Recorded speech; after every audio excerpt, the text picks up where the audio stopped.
உறவுகள் அனைவருக்கும் அன்பான வணக்கங்கள். ஸோ வீட்டை அடகு வச்சு தான் வந்துட்டு நம்ம பேங்க்கில் வச்சு 5 லட்ச ரூபாயை வந்து நிலாவுக்கு கொடுக்கலாம் அப்படிங்கிற மாதிரி எல்லாருமே முடிவெடுத்தாலும் நிலா வந்துட்டு வேண்டாம், எதுக்காக இவ்வளோ ரிஸ்கெல்லாம் எடுக்கிறீங்க அப்படின்னு சொல்லி கேட்குறாங்க.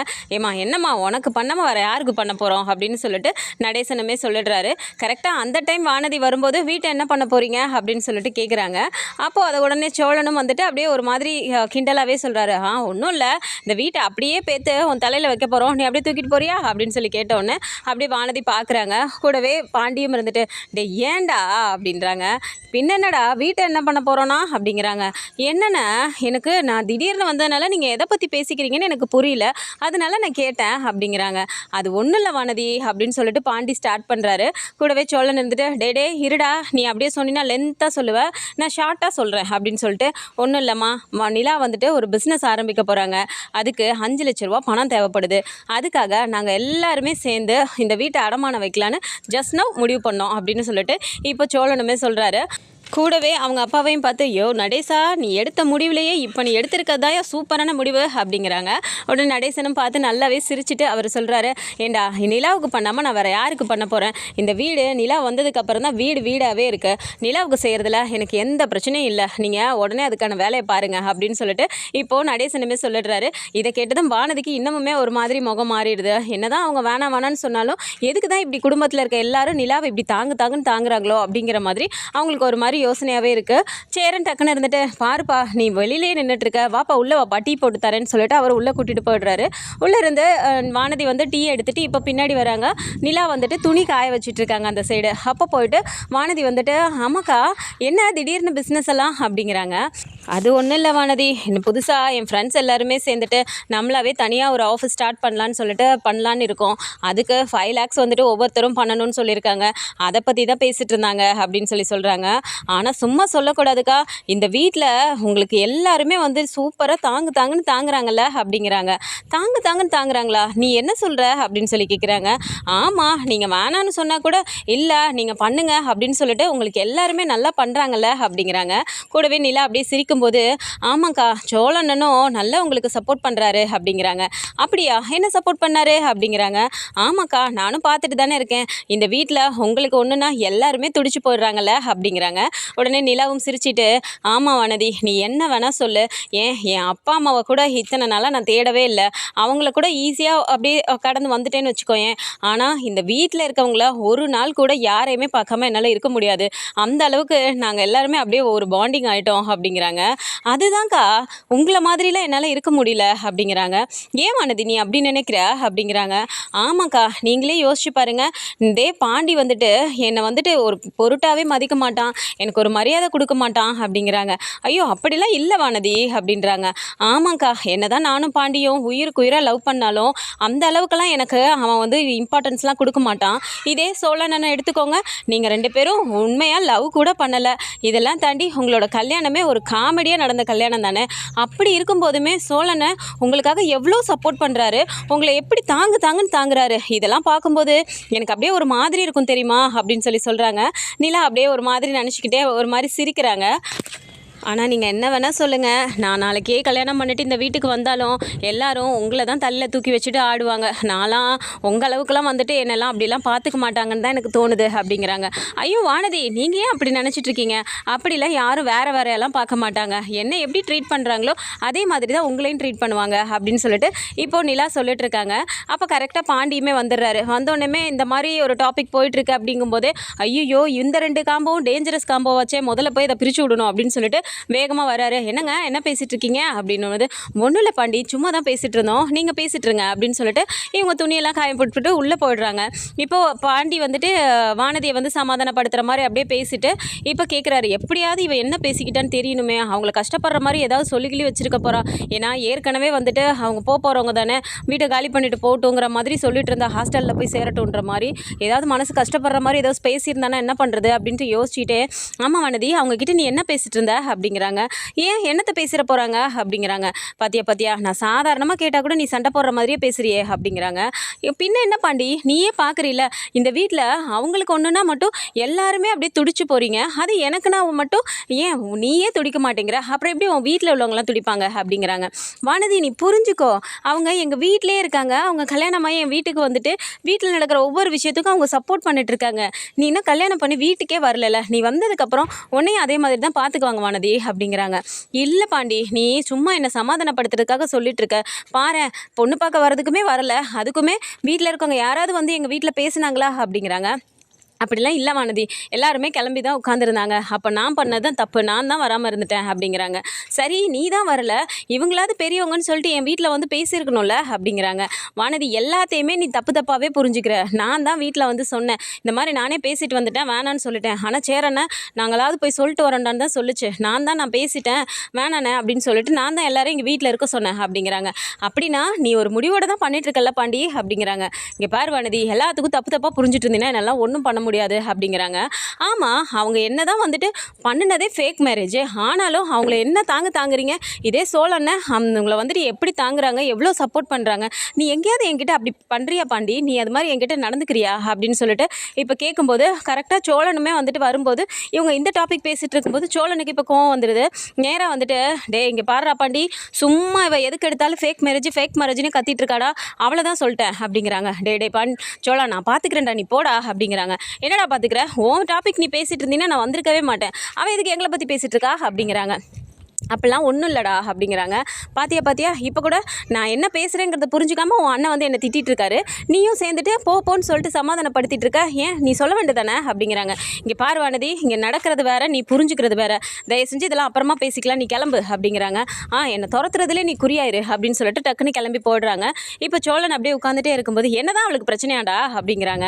டேய் விடுறா பார்த்துக்கலாம் அப்படின்னு சொல்லிட்டு இப்போ பாண்டியும் ஒரு சைடு போய் உட்காந்துட்டு என்ன இப்படி இருக்காளே, லவ் பண்ணுறேங்கிற பேரில் இப்படி இல்லாமல் அவள் எதிர்பார்க்குறதெல்லாம் நடக்கணும்னு நினச்சா அது எப்படி முடியும், அதுவும் இவ்வளோ அவசரமாக பண்ணணும்னா கல்யாணத்துக்கு அப்புறம் வந்து இந்த மாதிரிலாம் நடந்தால் கேட்குறதுல ஒரு நியாயம் இருக்குது, இன்னும் கல்யாணமே ஆகலை அதுக்குள்ளார இவ்வளோ இம்பார்ட்டன்ஸ் கொடுக்கணும், இப்படி பண்ணுறீங்க அப்படி பண்ணுறீங்கன்னு சொல்லிட்டு இவங்களுக்கு ஈக்குவலாக வச்சு நினச்சிட்டு இருக்காளே அப்படிங்கிற மாதிரி அப்படி பாண்டி கன்ஃபியூஸ்டாக உட்காந்துட்டு இருக்காரு. ஸோ நைட்டு வந்துட்டு எல்லாருக்குமே சாப்பாடுலாம் எடுத்து வச்சுட்டு எல்லாருமே உட்காந்து சாப்பிட்றாங்க. ஆனால் பல்லவன்கிட்ட மட்டும் சேரன் பேசவே மாட்டேங்கிறாரு. அப்படியே ஒரு மாதிரி உம்முனே உட்காந்துட்டு இருக்கும்போது பல்லவனை போய் இப்போ நிலாவே தான் கூப்பிட்றாங்க. டேய் பல்லவா வாடா சாப்பிட்லாம் அப்படிங்கிறாங்க. இல்லை நீ எனக்கு பசிக்கல நீங்கள் சாப்பிடுங்க அப்படிங்கிறாங்க. டேய் மதியம் சாப்பிட்டதுடா, அதுவும் பேருக்கு கொஞ்சம் தான் சாப்பிட்டேன், நைட் ஆகிடுச்சு பசிக்காதா, உனக்கு எப்போ பசிக்குங்கிறத எங்களுக்கு தெரியாதா, நீ வா அப்படிங்கிறாங்க. அண்ணி இல்லை நீ வேணா நீ அப்படிங்கிறாங்க. இப்படி வரப்போறியா இல்லையா அப்படின்னு சொல்லிட்டு கையை பிடிச்சி கூட்டிகிட்டு வராங்க. ஸோ ரூம்லேருந்து வந்து பல்லவன் உட்கார்றாரு. ஆனாலும் சேரன் பேசலை, முகத்தை பார்க்குறாரு, அவர் பேசலைங்கும் போது பல்லவனுக்கு அழுகையாகவே வருது. அப்படியே கண்ணை தொடச்சிட்டே உட்காந்துட்டு இருக்கும்போது பல்லவா சாப்பிடு அப்படிங்கிறாங்க. இல்லை நீ எனக்கு வேணா நீ அப்படிங்கிறாங்க. டேய் இங்கே பாத்தியா உனக்கு பிடிச்ச சட்னி தான் அண்ணா பண்ணியிருக்காங்க சாப்பிடு அப்படிங்கும்போது இன்னமுமே பல்லவனுக்கு அழுக வந்துடுது.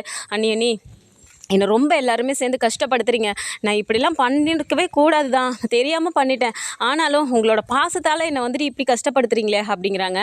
என்னடா பல்லவா இப்போ இதில் உனக்கு கஷ்டம் வந்துச்சு, நாங்கள் எப்பயுமே மாறலடா, உனக்காகன்னு ஒவ்வொரு விஷயத்தையும் நாங்கள் பார்த்து தான் செய்கிறோம், ஆனால் நீ தான் அதை புரிஞ்சிக்கல, இனிமேல் புரிஞ்சு நடந்துக்கோ அப்படிங்கிறாங்க. சரிங்க நீ அப்படிங்கும்போது சாப்பிடு அப்படின்னு சொல்லும்போது ஒரு 2 இட்லி மட்டும் அவர் சாப்பிட்றாரு. ஸோ நைட் எல்லாருமே இப்போ படுத்துட்டு இருக்கும்போது பார்த்தா கரெக்டாக வானதி வந்து ஃபோன் பண்ணோன்னே இப்போ சோழனுக்கு அப்படி பயங்கர கோவம் வருது. ஏண்டா தூங்குறப்ப கூட உன்னை அவள் நிம்மதியாக தூங்க விட மாட்டாளாடா அப்படிங்கும்போது டேய் இப்போ நான் ஃபோன் பேசினேனா சும்மா தானே அதை அடிச்சிட்டு இருக்கு விடு அப்படிங்கிறாங்க.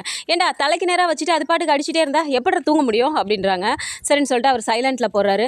திரும்ப அது வந்து ஒரு மாதிரி வைப்ரேட்டில் ஆகி கிருன்னு சவுண்டு கேட்டுகிட்டே இருக்கும்போது சோழன் டப்பக்கன்னு எந்திரிச்சே உட்காந்துறாரு. டேய் ஒழுங்காக இதை போய் முடிச்சு விட்டு வா, போ நீ பேசுறதுனா பேசிட்டு வா, இல்லைனா சுவிச் ஆஃப் பண்ணி போடு அப்படிங்கிறாங்க.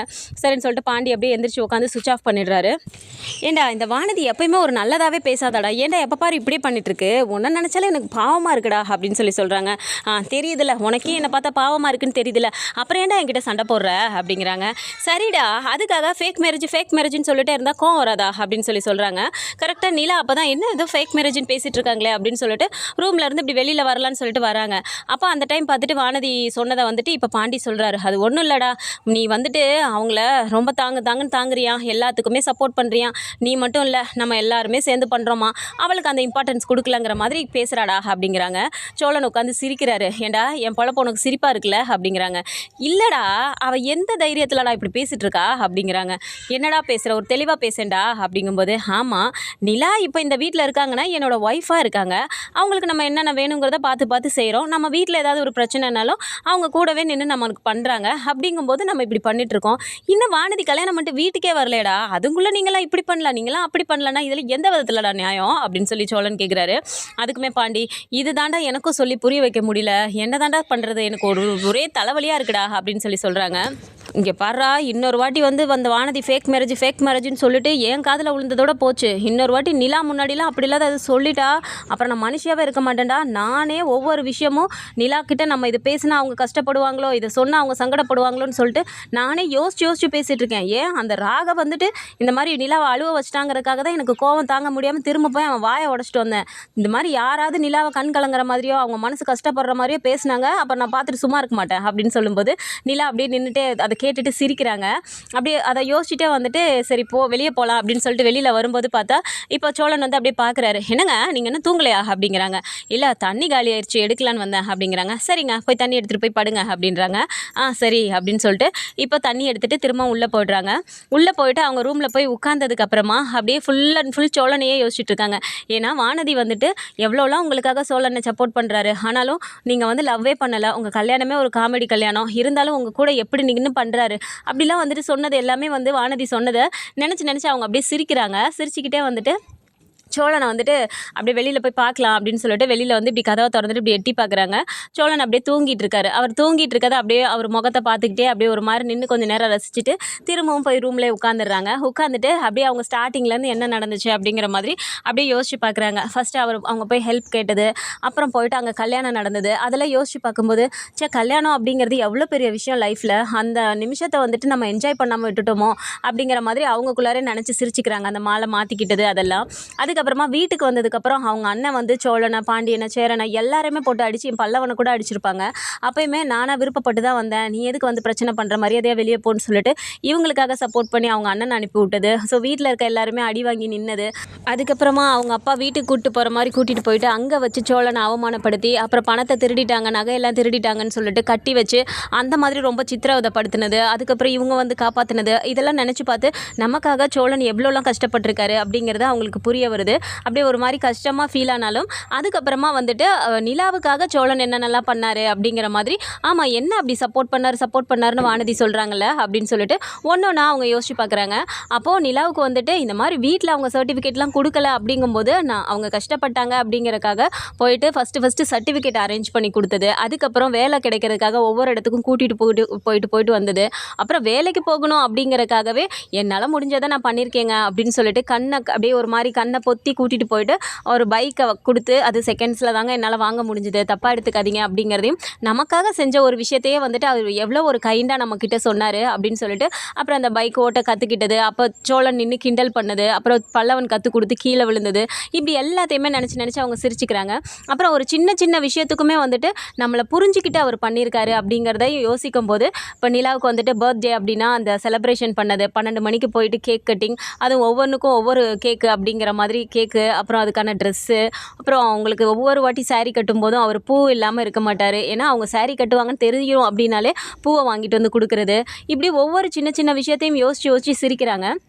அதுக்கப்புறமா இப்போ ஆஃபீஸ்க்கு போகிறதுக்கு அந்த பர்ஃப்யூம் வாங்கி கொடுத்ததா இருக்கட்டும், அப்புறம் அவங்க அச்சீவ் பண்ணாங்க அப்படிங்கிறக்காக வாட்ச் வாங்கி கொடுத்ததா இருக்கட்டும், அப்புறம் ஆஃபீஸ்க்கு வரும்போது இவங்க நான் போய் உங்களை நான் வரேங்க அப்படின்னு கூப்பிடும்போதுமே கோவத்தில் அதெல்லாம் ஒன்றும் வேணாம் எனக்கு போய்க்க தெரியும் அப்படின்னு சொல்லிட்டு நிலா போனது. அதுக்கப்புறம் சோழனை எந்தெந்த இடத்துலலாம் நம்ம இன்சல்ட் பண்ணியிருக்கோம் அப்படிங்கிற மாதிரி அவங்க இப்போ எல்லாத்தையுமே யோசிக்கிறாங்க. சோழன் பண்ணது எல்லாத்தையும் தாண்டி நம்ம அவரை எந்த அளவுக்கு ஹர்ட் பண்ணியிருக்கோம் அப்படின்னு சொல்லிட்டு.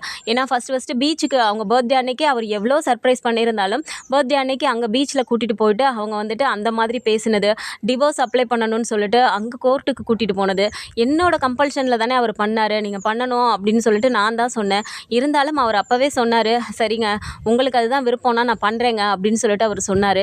ஆனால் 2வது ஹியரிங்னு போகும்போது அங்கே போயிட்டு நம்ம வந்து வேணான்னு சொல்லலான்னு சொல்லிட்டு யோசனை நமக்கு வந்தாலும், ஆனால் சோழன் வந்து டக்குன்னு இல்லைங்க நாங்கள் என்ன அதே முடிவில் தான் இருக்கோம், நீங்கள் டிவோர்ஸ் கொடுத்துருங்கன்னு அவர் சொன்னது, இப்படி எல்லாத்தையுமே நமக்காகன்னு சொல்லி தானே அவர் யோசிச்சு வச்சு பண்ணுறாரு அப்படின்னு சொல்லி யோசிச்சுட்டு கடைசியில் அன்னைக்கு காலையில் நடந்த அந்த வீடு விஷயம் வரைக்கும் அவருக்கு வந்துட்டு அப்படியே நிலாவுக்கு எல்லாமே ஞாபகம் வருது. அப்போது வீட்டை அடமானம் வச்சு நமக்கு 5,00,000 கொடுத்து நம்மளை வந்து முன்னேற்றி கூட்டிகிட்டு வரணும் அப்படிங்கிற வரைக்கும் சோழன் எல்லா இடத்துலையுமே வந்துட்டு நம்மளோட லைஃப்பில் வந்துட்டு சோழன் தான் வந்து இருந்திருக்காருல. சோழன் மட்டும் இல்லை அப்படின்னா நம்ம சோழன் கிட்ட போய் அந்த ஹெல்ப்பை கேட்கல, சோழன் நம்ம லைஃப்பில் வரல அப்படின்னா இப்படி ஒரு அழகான குடும்பம் நமக்கு கிடச்சிருக்குமா? எவ்வளோ பாசமான அண்ணன், அப்புறம் அதுக்கப்புறம் இன்னும் 2 பேர் தம்பிங்க, அதுக்கப்புறம் எல்லாத்துக்கும் மேலே மாமா, அங்கிள் வந்துட்டு எல்லா விஷயத்துலையும் நம்மளை தான் தூக்கி வச்சு கொண்டாடுறாரு. இப்படி ஒரு ஃபேமிலி வந்துட்டு நமக்கு கிடச்சிருக்குமா? எல்லாத்துக்குமே காரணம் சோழன் தானே அப்படிங்கிற மாதிரி இவங்க உட்காந்து அப்படியே யோசிச்சுக்கிட்டே அப்படியே ஒரு சந்தோஷமாகவும் அவங்க என்னென்னலாம் தப்பு பண்ணியிருக்காங்க அப்படிங்கிறது எல்லாமே யோசிச்சுட்டு இருக்காங்க. அப்போ வந்து பார்த்தா திடீர்னு வந்து கேலண்டரில் அங்கே ஆப்போசிட்டில் கேலண்டர் காற்றுல பறந்துட்டுருக்கு. அப்போ அதை பார்த்த உடனே திடீர்னு வந்துட்டு அந்த லாஸ்ட் ஹியரிங் டேட்டு சொன்னதாக அவங்களுக்கு ஞாபகம் வந்துடுது. அதை பார்த்த உடனே அச்சச்சோ, நம்ம இந்த இதில் வந்துட்டு அந்த லாஸ்ட் ஹியரிங்க்கு அவங்க டேட் சொன்னதே நம்ம மறந்துட்டோமே, அப்படின்னா இன்னும் அதுக்கு ஒரு 4 டேஸ் தானே இருக்குது, அடுத்தது நம்ம அடுத்த ஹியரிங்க்கு நம்ம கோர்ட்டுக்கு போகணுமே, இதை எப்படி நம்ம வீட்டில் வந்து ஃபேஸ் பண்ண போகிறோம் அப்படின்ற மாதிரி அவங்க யோசிக்கிறாங்க. அப்போ அவங்களுக்கு என்ன தோணுதுன்னா, ஏன்னா ஏற்கனவே வந்துட்டு இந்த மாதிரி டிவோர்ஸ் அப்ளை பண்ணியிருக்கோம், நாங்கள் ஃபஸ்ட் ஹியரிங்க்கு போகிறோம் அப்படின்னு சொல்லி கிளம்பும் போதுமே வீட்டில் இருக்க எல்லாருமே அவ்வளோ கஷ்டப்பட்டாங்க. பல்லவன் ரொம்பவுமே அழுதுட்டான். அண்ணன் அதுக்கும் மேலே நமக்காக ஒவ்வொரு விஷயத்தையும் பார்த்து என் காஃபி கூட நமக்கு உட்காந்த இடத்துல அண்ணன் கொண்டு வந்து கொடுக்குறாங்க. இப்படிலாம் இருக்கும்போது நம்ம கொஞ்சம் ஏதோ தப்பு பண்ணுறோமோ அப்படிங்கிற மாதிரி நிலாவுக்கு வந்து யோசனையாகவே இருக்குது. அதெல்லாம் தாண்டி அன்னைக்கு வந்துட்டு சோழன் வந்து இந்த மாதிரி ராகவோட மெசேஜ் டெலீட் பண்ணிட்டாருங்கிறனால அவங்க ஒரு வார்த்தை சொன்ன விஷயம் இப்போ சேரன் கிட்ட நம்ம சொன்னோமே அது வந்து தப்போ அப்படிங்கிற மாதிரி யோசிக்கிறாங்க. ஏன்னா உங்களுக்கும் கல்யாணம் ஆகி சந்தா வந்தாலும் சரி, வானதி வீட்டுக்கு வந்தாலும் சரி, நான் அந்த வீட்டை விட்டு கிளம்பி போயிட்டே இருப்பேன், அந்த நிற்கிறவருக்கு ஒரு கும்பிடும் இந்த வீட்டுக்கு ஒரு கும்பிடும் போட்டு நான் போயிட்டே இருப்பேன்னு சொல்லிட்டு நம்ம அன்றைக்கி சொல்லிட்டோமே. அப்போது இந்த வீட்டை கும்பிடு போட்டு நம்ம போயிடுவோம்னு சொன்னது அவங்களுக்கு எவ்வளோ ஹர்ட் ஆகிருக்கும்ல. அதெல்லாம் ஏன் நம்ம யோசிக்கவே இல்லை. கோவம் வந்தாச்சே, நம்ம ரொம்ப தான் ஓவராக பேசுகிறோம் போல இருக்குது அப்படிங்கிற மாதிரி நிலா வந்து தனக்கு தானே வந்துட்டு ரியலைஸ் பண்ணுறாங்க. இப்போ வானதி வந்துட்டு ஒரு விஷயம் சொல்லிட்டு போன விஷயம் இப்போ அது நிலாவோட மனசுக்குள்ளே இருந்து சின்ன சின்ன விஷயம் எல்லாத்தையுமே ஏற்கனவே நடந்தது, இவங்க என்ன தப்பு பண்ணியிருக்காங்க, இதுக்கப்புறம் என்னென்னலாம் நடந்துச்சு, சோழன் என்னென்னலாம் பண்ணியிருக்காரு அப்படிங்கிறதுல எல்லாத்தையும் உட்காந்து அவங்க யோசித்து ஒரு முடிவு எடுக்கிறாங்க. ஸோ அடுத்த ஹியரிங்னு வரும்போது கண்டிப்பாக வந்துட்டு நிலா இது எல்லாத்துலேயும் மனசில் வச்சுட்டு எனக்கு அந்த டிவோர்ஸ் வேணாம் அப்படின்னு சொல்ல போகிறாங்களா, இல்லை அதுக்கும் முன்னாடியே வேலண்டைன்ஸ் டேக்கு வந்துட்டு சோழன் சொல்லியிருப்பாரு, அவங்களே வந்து என்கிட்ட வந்து அவங்களோட லவ்வை சொல்லிட்டு அந்த தாலியை திரும்ப அவங்க என் கையாலே அவங்க கழுத்தில் நான் போட்டு விடுவேன் அப்படின்னு சொல்லி அவர் சொல்லியிருப்பாரு. ஸோ அந்த மாதிரி ஒரு சிச்சுவேஷன் வருமா அப்படிங்கிறத நம்ம எல்லாத்தையுமே பொறுத்திருந்து பார்க்கலாம். ஸோ இந்த மாதிரியான கதைக்களம் வந்தால் நல்லா இருக்கும்னு நினச்சிங்கன்னா மறக்காமல் நம்மளோட சேனலை சப்ஸ்கிரைப் பண்ணிக்கோங்க. அண்ட் வீடியோ பிடிச்சிருக்கு அப்படின்னா சின்னதாக லைக் மட்டும் கொடுத்துருங்க. தேங்க்ஸ் ஃபார் வாட்சிங்.